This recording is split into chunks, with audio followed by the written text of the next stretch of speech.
About a year and a half ago, I almost died while making a documentary. 3 of the 7 people I was with got shot, and my camera and tripod took at least 3 bullets. We were setting up to film an interview and just about to hit record, so needless to say, a lot of my equipment got damaged when the shooting started. But out of everything, one piece of equipment took 2 direct hits and still works perfectly, and that's my Sachtler Flowtech tripod.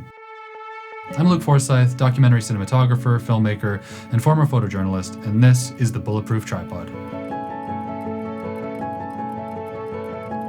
Before we get going here, I just want to say that I am not a gear reviewer, and this is not going to be an in-depth analysis of every little feature that this tripod offers. Instead, these are my long-term impressions of a working tool that I've used for over 3 years as a professional documentary cinematographer that still works as well as it did the day I bought it, despite being shot twice. If you look around on YouTube, there's a lot of people who like this tripod. It's not just me. But in all honesty, most of those guys look like their tripod came out of the box about 10 minutes before they started filming. And I'm really not trying to take away from the opinions of the other reviewers, because I watched a lot of those videos and they helped me make my decision when I was thinking about whether or not to buy it or not. They did a great job. But all of their tripods look like they've never left the air-conditioned studio.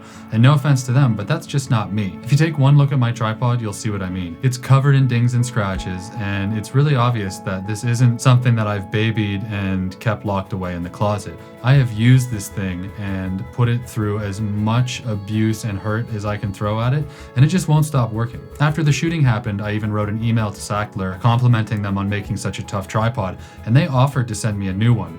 But since there was nothing actually wrong with this one, other than the physical damage, or the superficial damage I should say, I said no. I've used this tripod on dozens of shoots, in jungles, deserts, mountains, any environment you can think of.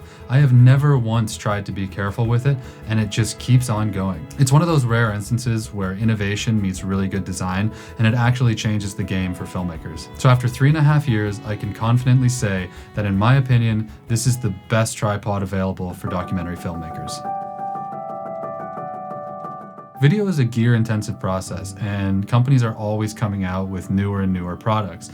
DJI seems to make a new drone every year, and Sony releases cameras at a crazy pace that I can't keep up with. Yet all the brand new things eventually lose their shine, and pretty soon we're just looking forward to the newest and best thing. But for a long time, tripods have been a static piece of technology. There hasn't been a lot of change to the way they're designed or the way they worked. I mean, how many different ways are there to balance a tripod on 3 legs? Invest in a good one and it'll last you a really long time, because after all, they all work pretty much the same way. But every once in a while, someone will do something that changes the game just a little bit, and that's exactly what Sachtler did when they designed this tripod. So what makes a good tripod? Anyone who's used a bad one will tell you that they can be the bane of your existence as a filmmaker. When I moved from photography into filmmaking, I wanted to spend all my money on cameras and lenses and all the sort of sexy accessories that go along with it, and I wanted to spend as little money as possible on a tripod, so I bought a pretty cheap one. Needless to say, it was a terrible idea. The first time I took it out on a professional shoot, I'll never forget the moment when I tried to set it up for the first time and was sort of bent over fiddling with 9 separate knobs while the director stood over my shoulder and stared at me like I was a total amateur. It was a really high-profile shoot at a time in my career when I really needed a break, and it was incredibly embarrassing. By the time I got the thing set up properly and leveled, the moment had passed and the director was already walking away onto the next thing. He didn't say anything, it's not like he yelled at me or got mad, but I could tell he didn't really think much of me as a professional, and those first impressions are hard to shake. Considering how much I wanted to impress that guy, it sucked. Compare that to the Flowtech, which goes from its lowest height to its highest height, even with a really heavy rig on top of it in like seconds, and you'll see that it's a world of difference. Basically, that means that when something is happening or there's a shot you need to get quickly, you can get it set up to the right height and start filming with as little delay as possible. For me, making documentaries, the next important thing is how easy is it to get the tripod to the actual location you're shooting. There's definitely lighter tripods out there, but you usually compromise in usability and how much weight they can carry. And so for me, the Flowtech really hits on that sweet spot. A few years ago, I was working with another DP friend of mine for National Geographic, shooting a show on mountain bears in Colombia. So we were running up and down these crazy hills looking for Andean bears, and we had to get the tripod set up as quickly as possible when we saw one. We were shooting on really long telephoto lenses, so we needed that balance of a tripod that we could actually carry for hours a day while we were hiking, but that was still strong enough to hold the camera when we put a 600mm lens on it. I honestly think that was the trip where I really fell in love with the Flowtech. We only ended up filming one bear the entire time we were there, but since I was the one carrying the tripod, I will never forget how much better it was to carry that than some of the other heavier cinema tripods I was used to. The other thing that's really important to me making documentaries is durability. Now, I already mentioned that this thing took 2 bullets and survived, but I understand that that's not normal for most filmmakers. But what is normal is the fast pace that documentaries move at. You tend to kind of move from shoot location to shoot location really quickly, and there isn't a lot of time for slow setups and takedowns, and I usually don't have time to put the tripod back in the carrying case. In fact, once the shoot starts, I usually just leave the bag in the hotel and it just gets thrown in the trunk with all the rest of the stuff. A lot of tripods would get broken if they were underneath a pile of Pelican cases, or I'd constantly have to worry about checking on them to make sure that they were, in a safe position, but I never feel that with the Flowtech.